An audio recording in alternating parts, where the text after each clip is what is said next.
and welcome to the DM's Travel Book Club, a guide to the planes. Each episode, we explore one of the inner planes of existence as outlined in the Great Wheel cosmology in the role playing game Dungeons and Dragons. And with me, as always, is my wonderful co host, Hamilton. Hello, Hamilton. Hello. Hello. I'm here also. You are here also. I've been here the whole time. I've been watching a lot of Game Changer. Yeah, well, I'd be worried that you have been in our next plane because this is quite scary for me. Obviously, last time we were in the boundless blue, the air, there was lots of beautiful air, even though we did fall for ages. And now we're here. Hamilton, where are we this week in the inner planes? We are in the Anvil, the elemental plane of Earth. I'll be honest, Anvil sounds ominous. Well, actually, I don't know. I think compared to the next place we're going to go to, like Boundless Blue is definitely the best. It's like it's the safest. It's the safest. Yeah. The Anvil sounds like hard work. You know, like ting. Yes. The in the blacksmith in Dark Souls noise. If you've played that sort of sound. Which is not as bad as the next one, which is the crematorium. Which is definitely there a is little bit more darker. Yeah, they are saying that some of the outsiders of the plane of power, the plane of fire is like the most inhospitable, but actually that might be the more dangerous. Not as difficult as the plane of Earth, which is basically an endless stretch of stone, unyielding. I believe is the word. It's hard. It's like really hard to. It's you just imagine it. It's just like, and you're just like, okay, this doesn't sound good. Do you know what I mean? Yeah. Like it's just an endless block of endless Earth. Doesn't sound like. Before we were like able to move and it was scary, but we could just go for miles and move, etc. And now we're just in dirt, soil, stone, and can't move. Is it like the plane of fire? You feel like I can put insulation around me. And then I can walk about, right? Yeah. In the plane of Earth, it's like, I need tools. I need equipment. I need mechanical things to dig holes. You know? It's a delving mission, at least. Yes, because that's the thing. I guess so big content warning at the top. If you don't like being buried alive, oh boy, don't come to the Anvil for sure. Because the sort of the big challenge is mobility in this, because you are packed in quite tightly as soon as you arrive. I think the idea is that digging and burrowing, that is the life here in the Anvil, the elemental plane. It is. It's quite an interesting introduction, this one. Again, more of a point of POV sort of thing, where you get introduced by a shad, which is, as it says, is not a native to the plane of Earth, but are... So people think of them as like potentially that, but they've been there a long time. And they sort of work the Earth, and they can exist around the Earth and move about more easily, and are a good guide for it. Yeah, that idea, and that's quite interesting. I'm sure as we go through all the other planes, we'll meet some of the actual sort of native inhabitants of the planes, and sometimes we don't. We just get second or third hand accounts. So to meet someone who's giving their point of view as someone who, let's say, against their will, has been taken to this plane and has had to adapt to it. That's another thing we'll just say right at the top of this episode. Yes, there is maybe some topics, legacy content in here, which might not be sensitive or appropriate to more modern readers, so we'll just flag that right at the top on that one to say on that. But yes, but it's an interesting place, and I think we're going to go on to the plane of mineral later, but there is obviously quite an easy way in to the Earth, I find, for me, because I think the Earth, well, there's good shit down there.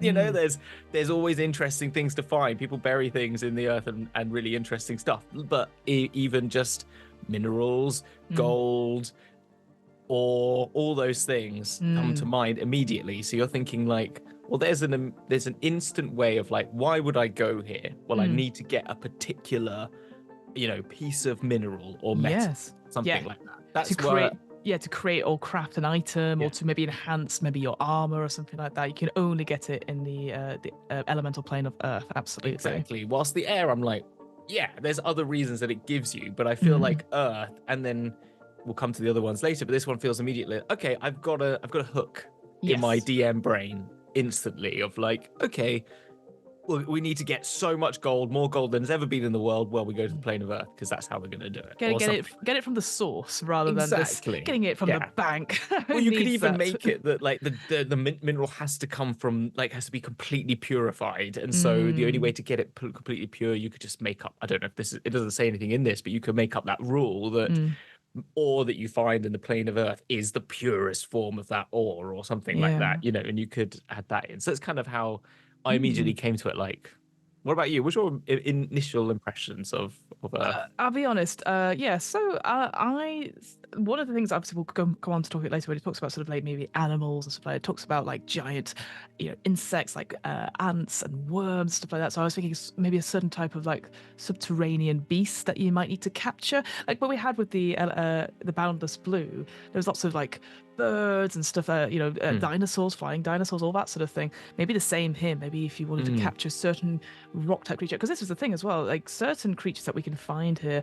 Zorn, which I will say is one of my favorite creatures. They're my guilty pleasure creature, which has never come up. I would love to play a Zorn because they are brilliant. Tell me more about the Zorn. I don't know a lot about them. Oh, brilliant. So this is obviously Fiona's take on Zorn. Don't take me for this. But essentially, they're these sort of big, I would like to call them like Yeti type creatures made of stone. And they're just huge maws, essentially, of things. And they just eat. They just eat minerals, magic items, the lot, right? And that's their focus. They are pretty much what I think are cookie monsters, but like an earth elemental version of it. So you can imagine, I would just be like... Mineral? Yeah, exactly. But they also make very good guides for the earth elemental plane because, as we'll sort of talk about it, they are very easily, along with some other creatures, other guides, they can tap into their innate sort of abilities to move through the earth. And if you're holding on to them, it doesn't give you exactly what. That, doesn't it? Yeah. You can also gain these powers to move through the rock. Now, I don't know about you, but I don't know if I want to hold on to a cookie monster type mineral eater, because we could go wildly off track. I think it's like the D&D version of Marty McFly holding onto the back of the truck whilst he's skateboarding, isn't it? Basically. 100%. Exactly. It does say in this that when the Zorn does that, it may get distracted. Yes, exactly. By like, mineral. And then you're just like, so you have to be like, focus. Yes, blinkers on it. Just put some blinkers on it. Hold a little mineral ore in front of its face. So it's just like, keep going in that direction. So that's like one of the main ways to get around is by getting one of the native guides and then holding on to them or some sort of imbuing of their power into you, so they will help you be able to dig through or move through the rock just as they do. And the other thing to think about as well is that most elementals or earth type creatures, they blend in quite well to the rock. They have almost like natural stealth, so that is also terrifying. You're like, do. Oh, what's that? Oh my god, it's an earth elemental. It's all these horrible things that suddenly come out to you. So it's like a different type of ghost, isn't it? Do you know what I mean? One that's fully solid. Ghost, but you like go, oh no, this is not. I like that. But let's. Oh, sorry, go for it. Well, I was going to say, this plane also made me much more aware, and something we didn't mention in the last one, is these planes are definitely, and obviously, this is an obvious thing, and maybe I don't even need to mention it, but if you're a druid, you're sorted on the inner planes, basically, because you normally can take water breathing, you normally can pass through stone, you normally can do druid craft and earth meld moving and stone craft and stuff like that, and stuff like. So I just thought it was just like, this is the one that made me realize, druids would absolutely be chill in the elemental planes. And that makes obvious sense because it's baked into their backstory. And the elements they use them. Absolutely. But it just came to mind when we talk about the earth, and I was just thinking they turn into elementals all the time, druids. But not Bo, sorry, Keeler doing that all the time. Yeah. Exactly. Well, let's step back a step or two. So no, because I think that's a good way into it. So say we wanted to get to the Anvil. There's several ways to get there, isn't there? Yes. You can. There's the famous word of vortices is obviously portals, as there are everywhere. Yes. But and there's portals known around like Sigil and some in the outer planes. There's one that's in Mecanus, which I've forgotten what is which is. So it's from what my understanding is, there was some sort of, again, what I quite liked about this particular plane, it gave stories to each of them, whereas before it was sort of like, oh, you'll find them in the sky or you'll find them on the ground as like a tornado. Here it says like, oh, in Mecanus, it is basically someone decided to make a machine. In order for it to work, they were like, well, we'll open a portal to the elemental plane of Earth to bring through the materials we need to make the machine. And so the machine itself is the portal. It's very similar to what we talked about before in the elemental plane of Air, where you had those two portals, like in one of the, is it Arcadia, I think? So it had like a little bit of story around hold both it. of them at the same time. Exactly. So here do the GoldenEye key lock at the same time. Yeah, exactly. So here, Mechanis, as long as the machine keeps running, we're not, it's not going to shut this portal. So I really like that. And of course, it's a one-way journey though.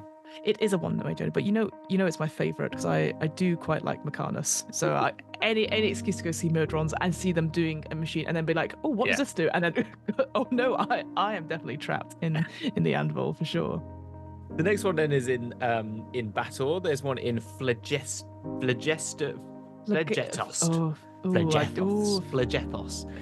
Which is the fourth layer. I don't know a lot about that one. I'm assuming it's a barren land one, I imagine. Questionable. Yeah, I don't know. Yeah. Because there's the we probably did cover it somewhere. We did. We did all the seven. We've done all the 7 layers of the hells, but I forget. I know Stygia is the other freezing cold one. I know that Stygia, one. And there's 2 freezing cold ones. It is Phlegethos. Yeah, Phlegethos. I don't know. Probably it's something. But there's a city called Abrimot, and it has the fortress of Stonemire, and in there's a pit fiend that rules the cursed city and has access to the great and fearful Ogremont, the prince of evil earth elementals, who will come up to one of the princes of evil that was in that. The prince of the apocalypse. Yeah, prince of the apocalypse. What it is. And they conspire together for diabolical reasons. But why, we don't know why exactly, but that is why they have a portal, because they go, hey, what's up? How's it going down there? Well, okay. I also think that's like one of the most dangerous things of like, which one should we go? Should we go to Mecanus, where we could be set upon by the Modrons and admin work? Or should we go to, I don't know, Bator and fight it out? I know. Versus the prince of elemental evil Earth. I'm like, neither of these seem, that one seems less good. I'll take the lesser of two evils. The other one is like there's one to do with a large, in order to use this portal, one transports travelers both ways, one to have a large diamond, which is quite a cool thing. And then also the other thing on the prime material plane is large elements of earth and rock that aren't in a volcano. And you're like, well, isn't that just the earth? Just like, isn't that just mountains? The earth and mountains, like. But I imagine in my mind it's like, okay, Dwarven Holes is a classic example. They've found a rich mineral ore line, and you could find the occasional dwarf goes, oh fuck, well, where's Dahlia gone? Oh, she's gone. She's off now. Oh, I liked her. Every time we look for a name, I'm like, what is a 90-year-old's name that I can think of? Like a 90-year-old? Like Dahlia. Who's called Dahlia? Dahlia's not a bad shout for something you just plucked out of your head, I'll be honest. I was like... I try and think of like Betty, Bob, those people sort of names. Or Bob is the most popular D&D character name. Popular character name. For the second year in a row. I was mad.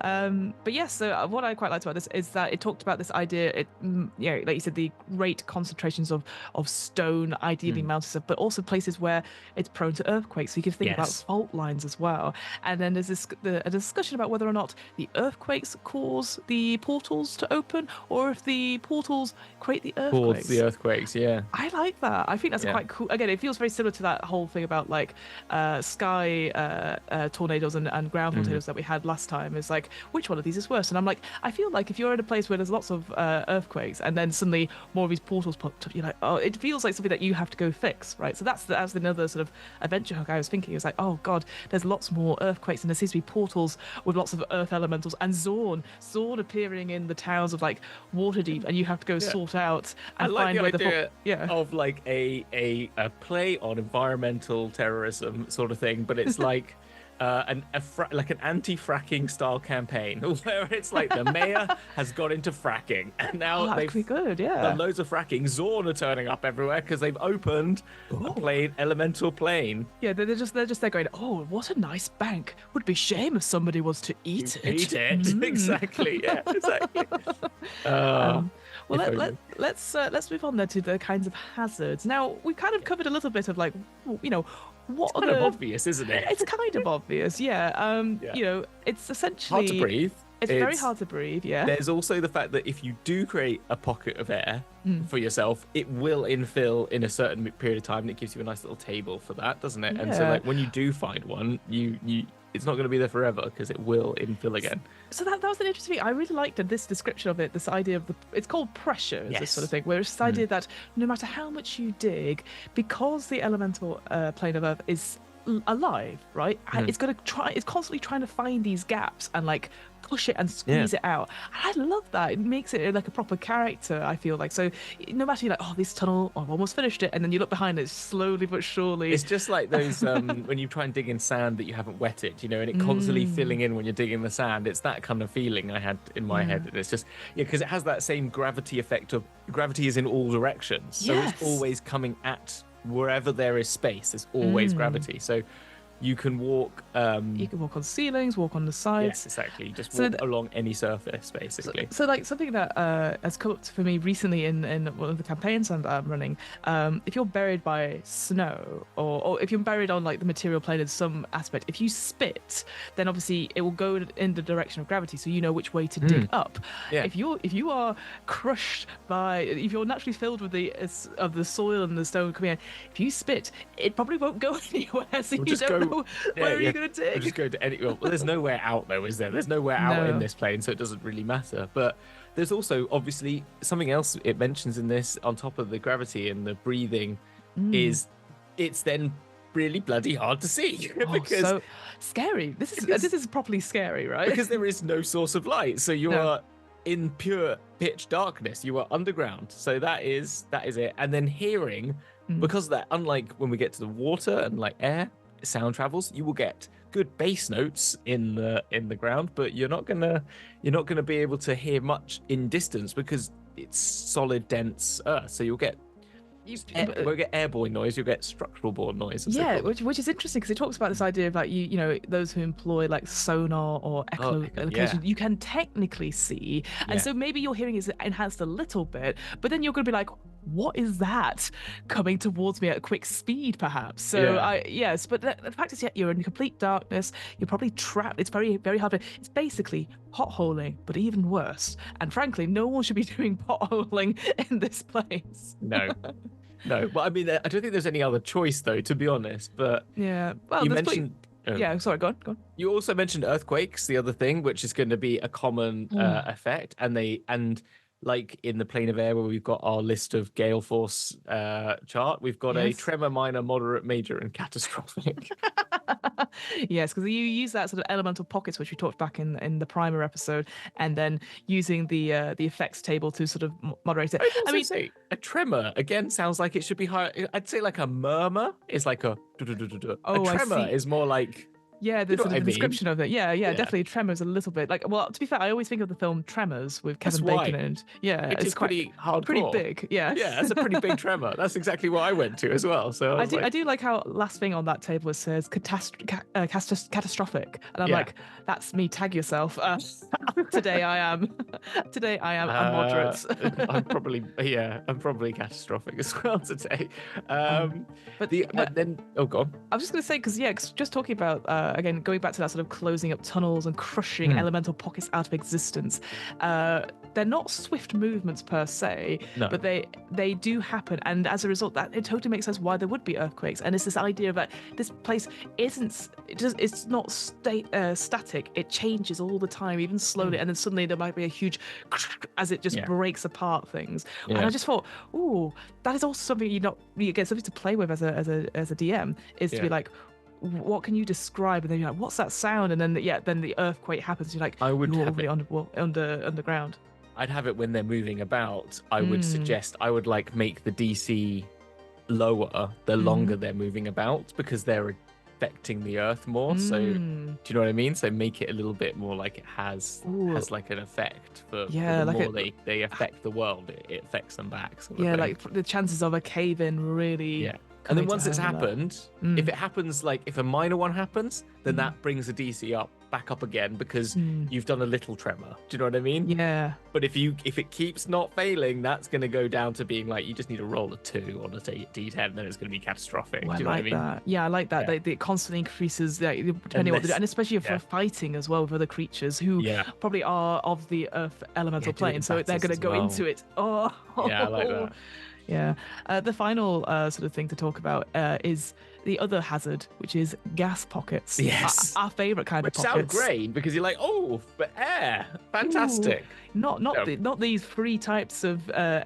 We've got explosive, noxious. No. Not noxious. No. Noxious. Noxious. Yeah. Sorry. It's what do you think? You're going. You look at it and the you go. Ch sound. Chus. The ch. Noxious, and then toxic.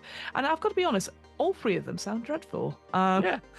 Like explosive is self-explanatory, I guess. I guess like noxious is the sort of one where it's just like it's just slightly sick, right? bad. You just feel ill, and then toxic is you're dead.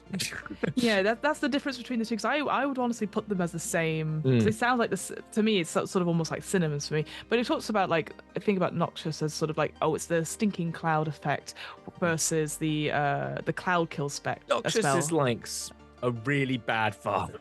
Who did that? Yeah, it's like, but it's like you're trapped underground with a really bad fart that's not escaping. That's what that is. But I guess I wish in this. No, don't be sorry. I guess I wish in this description of it went into a bit more detail, because obviously the explosive stuff describes exactly like open flame that's going to cause this is the saving throw they have to do against the breath weapon plus 8d8 points of damage, but 30% chance of triggering an earthquake, etc. Whereas the noxious one was like, it's just like stinging cloud, and you're like, yeah, but what does that mean? I know I find it so cheeky when it's like, yes, I know everyone should have the rule book, and I know we can go find it. And nowadays, if it was on D&D Beyond, I wouldn't mind, because you'd like, you'd hover it'll be over linked to it as well. And now, the same with the cloud spell, the cloud kill spell as well. It's like, well, what does that mean? Does it really matter to give away those 2 spell informations to someone who's probably spent a good deal of money in those days just to have this book to give them 2 wizard spells? It just because it feels like this is kind of important, like what would it be? Is it like even more damage? What's the save? I guess you could work it out, but at the same time, I find it. But they do this with like monsters as well. They don't give you any stat blocks in these books, and I find it really cheeky when you're like, I'm getting a guide to the inner planes, which will talk. And like some of the other planes did do this, like that had monster manuals to go with them. But I know they might be in the monster manual. And yes, okay, saving the planet to not print pages is a good point as well. I will take that. But I do find if it's things that might not be in the monster manual, but you actually have to go and buy the whole like additional fiend folio or example, you're like, could just be nice and just say, okay, you've bought the outer planes or the inner planes book that's relevant to where you're going. Here are also all of the relevant here's the things that are blocks. important. Like it's the same with say Curse of Strahd, for example. They have like special variations on certain creatures. They'll just include what those variations are in that separate booklet. And then sometimes it's like, it's a wolf, it's this, and you're like, okay, it's a basic. Yeah, but sometimes it won't give you what that wolf is, though. I think if it's in the monster manual, fine. But if it's any other supplement bar the monster manual, I think you should have to put it in. Yeah, I agree. I agree. But anyway, sorry. No, that's what this is. Us doing a Yelp review on our guide who just assumes we know what these spells mean. So moving about, then we've talked about it's difficult. It's easy for some creatures. How do you do it? How do you do it? How do you do it, Fiona? Well, be prepared, as Get the good. Disney song is. Get good. Basically, if you are if your strength modifier is above average, that will add to your sort of like how much you can dig per round per and it will add to that as well. So basically, be good at lifting things. Be good at being able to dig. Think Athletics. barbarian. Think barbarian. Think fighter. Maybe I would say even for this, I think monks would be good at this as well because they're so quick. Yeah. I think that's the only thing I'd say because I think they use dexterity as well as strength, so I would go for that. Obviously, as you sort of said right at the top, tools are important. So if you've got those, that'll be helpful. And also, if you've got the aid of an elemental, they will also be able to help you, maybe guide you at least into the right direction and give you all those extra things. Conjuration spells. If you're a wizard, if you don't have like transfiguration, that's Jesus. Transmutation spells, but you have conjuration spells, you can use those as well as other like just blowing stuff up. I imagine would also work. I'd allow as a DM. But yeah, it's not easy. But there are inhabitants though that can help you along. As you said, you've got the Zorn, as you mentioned. You've got the elementals.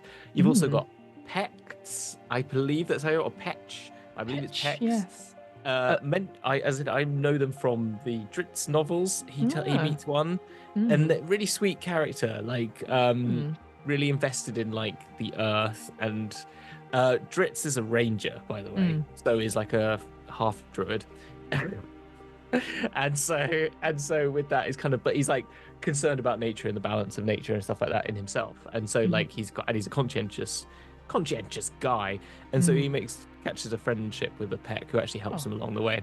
Nice. But about like people sort of affecting the area that he's in, and he's trying to tend to this like to the rock, and they really love the rock. And there's a whole like the law seems to be that they're very much about maintaining the rock and speaking to it and hearing what it's saying, and when people are digging through it, they can feel that, and they sort of the vibrations and stuff. That's quite cool. So it was kind of interesting character, but that's all I know about them.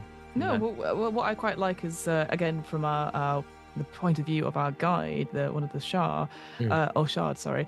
They say we call like the elementals, so anything that includes like earth elementals, etc., heart folk, which I quite like as a term because it makes you think like heart, like down to earth, grounded. That's how I see it as well. So I just thought that was a really cool thing, and I wish they.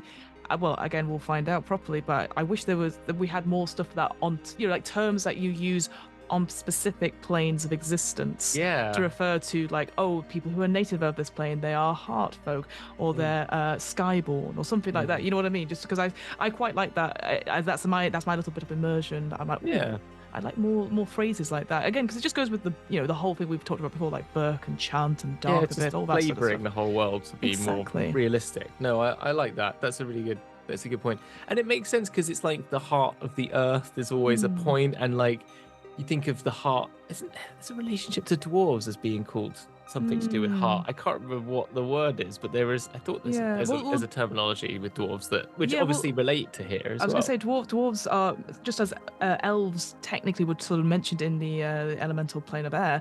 Here, it sort of suggests that dwarves and gnomes can be around here as well. As sort of almost again that sort of opposite thing we sort of talked about, that opposite theory. But one thing I did want to point out was that it talks about like most primes, which again another word that I absolutely love, and they think that because these creatures, they take their time about things, they're seen as slow, but actually it's more about they think their lives are at a slower pace, so they think of like in terms of years and centuries, not hours, days, or weeks. So it's just that idea of that they take their time with things rather than that they're slow to act. And I just think that's such a cool way of looking at it, that they're not one would say like, they're slow or stupid or anything like that. Not at all. It's about making those decisions, which could be also a really interesting like adventure seed or hook, but maybe a big decision needs to be made, and we need to get some of the earth elementals to make decisions, but they're too busy thinking about it and pondering about it, when you're like, the action needs to happen now, and do you force them to take action, all that sort of thing. I like that concept of like, this is the way we do things around here, you can't really interfere with it. I just really like that. I just like that point of view coming across. I just thought it was really different. No, I like that, and it reminds me a bit of the Ents in Lord of the Rings, so Treebeard, and the same in Wheel of a Time. There's a Loyal who's a Ogier. And they have like, and very similar characterizations, I think, but they've obviously inferred by that. But they have like, there's always the same, like everyone's trying to move at a pace, and they're always like, now we normally live for hundreds, if not thousands of years. So if we're going to have a chat about something, we're going to chat about it for about a decade. And they're like, we ain't got time for that. You know, we got to, there's this arsehole about to take over the world. You're like, nah, we wouldn't figure this out. It will figure it out and they'll be fine. You're like, we don't have time. No, it's not. Yeah. Speaking of other monsters as well, we mentioned Zorn. There's also these things which I quite like. The hordes, essentially, is again, it's not necessarily like a brand new term, but the idea of like insect-like things just swarming over, destroying everything. So again, I instantly think like, you know, zombie hordes or anything like that. So again, I can imagine this pestilence, this sort of plague, is affecting bits of the elemental earth, and as quickly as it is filling in behind them with new earth and soil, it just keeps going in and destroying everything in its path. So you can imagine if we come to, say, the Avery later on, just that being obliterated, and you might, what kind of defenses do we need to have, etc. So I thought I really liked that as a monster creature to throw at your players. You're like, what's that noise? I can feel like on the edges of my X-ray vision that there's a lot of creatures coming towards us, you know. I find it, but again, like back to our point, they talk about in this Christ, Pex, Kagra, you know, these hordes, Galabdur, Zorn, Zarin. It talks about all those things in 1, 2, 3 paragraphs. It's too quick. It's very quick, isn't it, compared to the Outer Planes? It really is. It's just like, where's all our? I'm like, we're not missing pages, are we? Because I'm like, no. It's like in this Inner Planes source book, it is as short as this, and it gets even shorter with when we go into the para and quasi elemental planes. So it does make sense. I do find it just a little bit weird, because I'm like, where's all this information? Because this is really, they sound really interesting. I'm like, the Kagra swim through the earth, and the Peck and the Shad try and hunt them, and they sound like they're some sort of fish creature, and like fish that they eat, and it's like, that's it. Because I guess when we looked at Spelljammer, for example, the old 2E one, it would give us like, oh, these are what the creatures are in a separate booklet. And it would talk about how they connected the plane. So yeah, I completely agree. I don't believe, you know, touch all the wood. We've come across that when we've been looking at Planescape. You only got another book, and you've just completely forgotten to send it. Probably. That's probably what's happened. No, I don't think so. No, I don't think so. There is either. Yeah. No, it's just maybe they are in another. There is a Planescape creatures book that came out, which was all about the inner planes as well. I don't know. Maybe it's shame. Yeah. But then, so the sort of main sort of genie of this sort of plane, elemental plane of Earth, is the Tao, and they're again, quote unquote, the evil ones, essentially. I mean, all genies are not great per se. In general, they're a bit chaotic, or they're a bit sort of like, you know, they're all powerful gods, really. But this idea that they flaunt their wealth and power in these huge big cities. They live in a place, what's it called? It's called like the Great Dismal Delve. Yes, exactly. Great. Which is like, oh, is that London? Is that Croydon? And the fiery cascade as well. Yeah, it's definitely got like a nice. They've got like, you know, when you say words like that, you're like, do we want to go visit there? And the answer is probably not. Yeah, unfortunately, they are known for capturing and enslaving people to work in their mines, their cities and homes, essentially. And it gives a bit of an example of like a citadel, how many of them would be there, including like how many slaves would be there, etc. And it gives a whole range of that sort of thing. And for example, like who would lead them, and how they would be aided and all that sort of thing. I did like this thing of like the Tao warriors would ride great basilisks into battle, and I'm like, God, that's even more terrifying. That as soon as you look, it's not the Tao, it's the basilisk that you get petrified about, and then you get cut down by an earth genie, essentially. Yeah, not a great bunch, and not great. No, so avoid them at all costs. Avoid them, but there's other things like cyclopses, there's giants, there's formians, which are terrifying. I think formians are like they're the scary ones with the cockatrices, which I've been reading about in my latest book, the Priory of the Orange Tree, and they talk about all the dragon alternates, and I didn't know cockatrices are dragons and chickens mixed together to make this horrible, isn't it? Thing. It's like when they go, an owl, a bear, put them together, owl bear, and they've got like, a chicken and a dragon, put them together, it's a cockatrice, and you're like, ah. Yeah, and like there's a wolf dragon in that as well, which sounds really cool. Gosh. Anyway, but they're like the worst chocobos of Final Fantasy. Like you do not want to be on its back at all. That is so true. I love that. That's cool, yeah. They also, and again, I know I said this before we recording, and so there's Medusas as well, but there's also the male equivalents,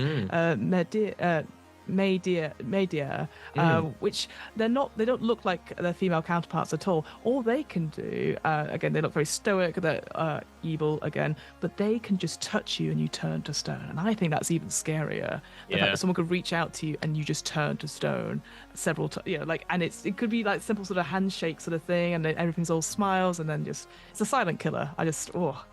They look really cool, actually. They are very cool. And they're exceedingly rare as well. So that's why I'm like, I would love to put one in my campaigns. Because they're also very loyal to their female counterparts as well. So that you feel like, we got rid of that Medusa. Oh, you won't believe it, Derek. Our new friend Derek. And Derek's just like silent as it is. It's like, I will shake your hand on such a well-done deed, So all that sort of thing.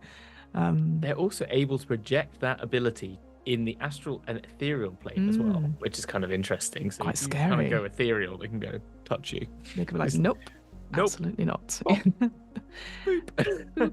And there's Nagoni, there's Umberhawk. So we have a whole ton of stuff, which are lots of fun stuff to meet when you're in the plane of Earth. Which is great. I guess again compared to the planar air of Earth, like it's that was all flying things, and this time it's like all skittery, all stone. I imagine things. there's a Tarrasque or two down there. And no. Yeah, well, they live underground, don't they? So they do. And then they get woken up, and then they become above ground. Yeah. So. Oh, that's terrifying, actually. Yeah. No, thank you. Have you ever fought one? No, I have not. We've read about them for DM's book club, and like how basically like you could fire a spell off at them. You roll a number, and if it's a number between, I don't know, I can't remember exactly, but if it's like 1, 2, 3, or 4, it doesn't hit because it's got it's just got repelling magic on its armor, which is wild. That doesn't sound like fun. I've not had to fight one, but I don't need to. Moving on. There's some powers here. We get the conclusion of the story of Geb, which is the Egyptian pantheon that we've heard about the story of the earth and the sky being kept apart from one another. And so Geb is the earth god of the Egyptian pantheon. And they have, remember, there's a portal to Elysium where where the god of the sky actually resides, which is actually not in the sky, which is weird, but there you go, it doesn't matter. That's where the person stopping them exists. And you can go to Geb's cavern, so we'll talk about that a bit later. Yeah, the cavern under the stars is very the terminology for him. He's a good-natured fellow. He's all right. Good-natured fellow with an unusual keen interest in the affairs of his worshippers and petitioners, which to the point goes, you've served me well.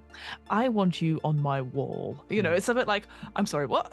No, thank you. But basically just take up residence in the caverns. The most worthy of them take the form of stars that twinkle above it, whilst others are seen in flashing gems that line the walls. You're like, I don't know how good this sounds, to be honest. But I don't know. We're all made of star stuff. I guess it's kind of cool to be a star, I guess. Sure. I don't know if you have consciousness anymore. You're sort of one with your play. You're one with whatever you're being. The whole point of this is it's like afterlife being one with what you believe in. So I imagine it be. Yeah. If that's what you wished for, then that's kind of what you wanted. Maybe not. Maybe. I don't know. Because I remember in Kashgor they go to one of the realms and everyone's a pebble on a stone on a beach. Oh yes, I remember that. And then they take one of the pebbles and then they're gonna go, you do know that's a person. That is a person, don't do it. Yeah, I remember that. Oh. You get Grumbar. Grumbar, what a great name. Yeah. Grumbar is. I'm a massive fan of Grumbar, who just sort of sits back and watches all this happen. I mean, he's definitely dwarven name, isn't it? Feels like a dwarven name. Yeah, dwarven name. But I love the description it gives about like how you would necessarily meet him. That you're just sort of pulled to a certain place, and then he appears almost like Wizard of Oz style in a stone wall. You talk to this face, and then it disappears, and you're like, he just disappears "Oh shit! I bet that was Grumbar." You say to your party as you leave. Oh, I think that was a great and honourable Grumbar. And I didn't even have sugar. Just lent a bottle end of it. But like the living mountain and earth father. What a great title. Yeah, exactly. Love that. Hartfolk and others lucky enough to have met the grub report they are guided into a large pocket of air, which can be useful. And that's what you say, the face, as you exactly said, which I quite like. And I like how he's also like, when the meeting's concluded, you're free to go about your business. You're like, well, I hope so. It's like... He's like, wait one moment, any other business, like grabs you as you pull back. Exactly. Exactly.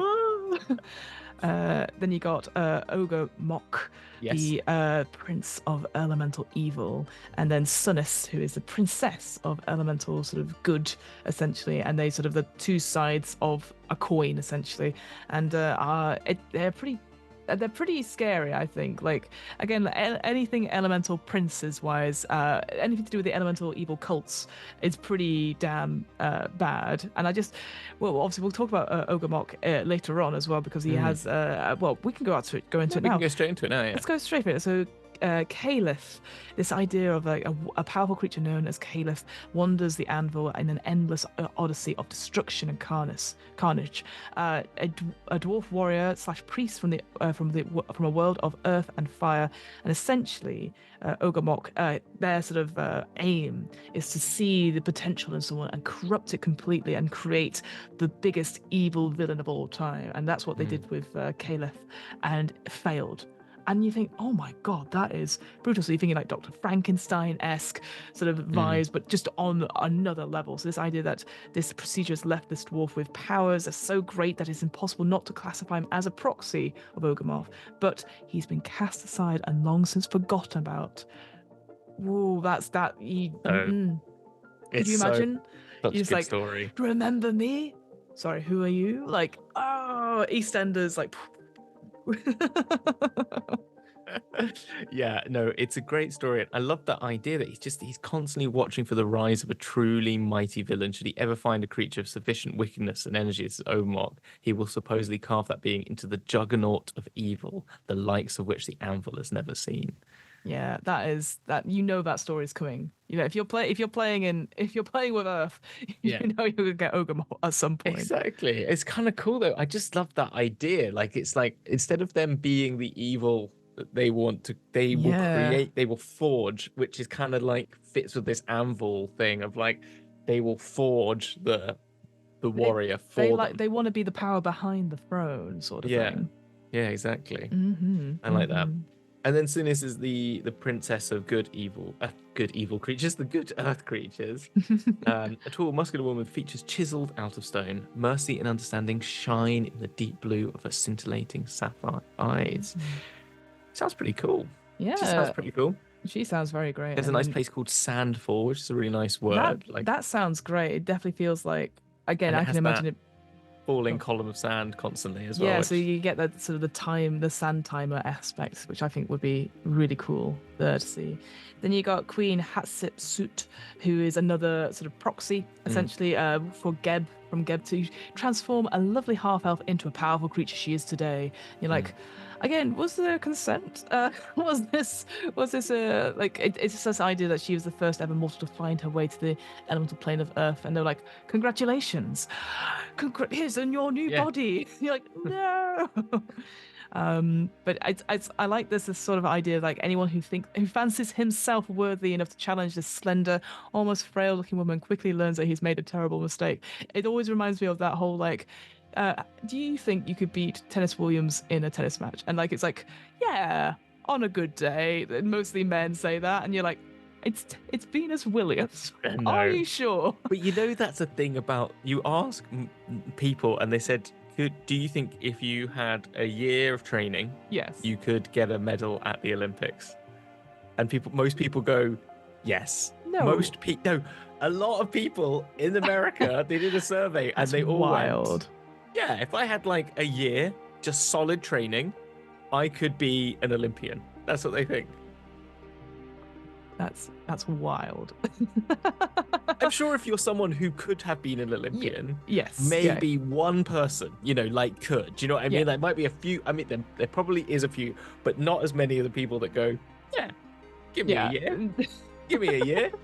Give me a when year. like people take 20 odd years and still don't make it, most people go, nah, I can do that. Yeah, I'll give it a go.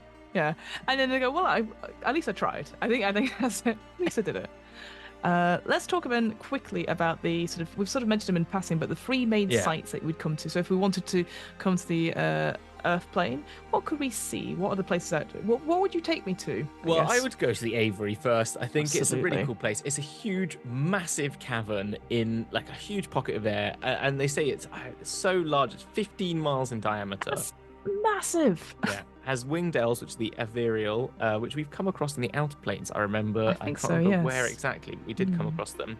And you can rent a pair of wings, allowing you to fly like a bird. It takes some getting used to, but because of this sort of like pull of gravity in all directions, you basically like float. And now, I don't know if you've seen this, but Tom Scott did a YouTube video where he went to this. There's a place in France where it's a huge old Zeppelin hangar, and you get a Zeppelin attached to your back, a big hot air balloon attached, like hot helium balloon, and then you can just float around in this huge. You float up, and they give you sandbags to like add and subtract, and they hold you on a little string, and you can just float.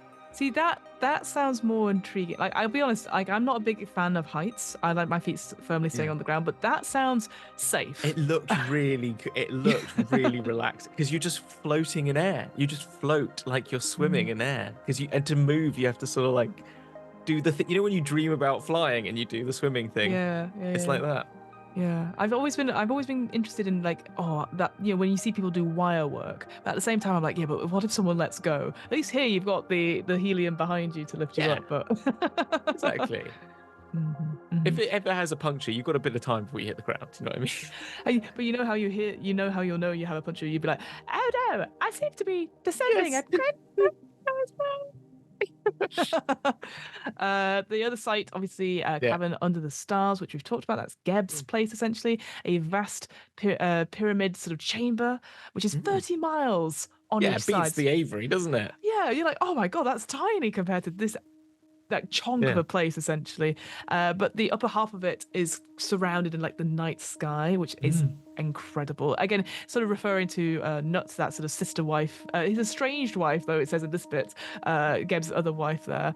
And it talks about like his temple, his palace stands at this exact center, surrounded by a circular river of pure, sweet water. Yeah, that sounds nice. That does sound quite nice. That does sound really good.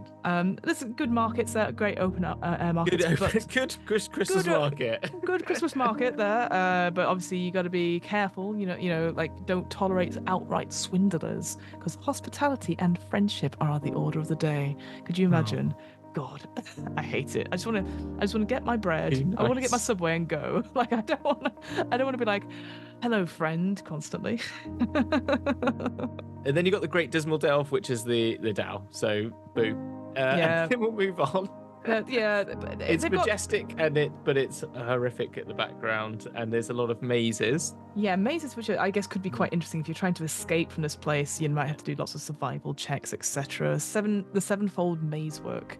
So again, great name. I really like that. It's a good naming convention. And there's the free market, which is a market which can purchase the so-called free market. So-called, and you can buy anything that you want to. And so that's kind of like there's if there's something you like need to get, then that's the place you can get anything. They've also got like near the sevenfold maze work. There's also the Iron Crucible, which is a fiery mountain of molten metal, which sounds pretty cool.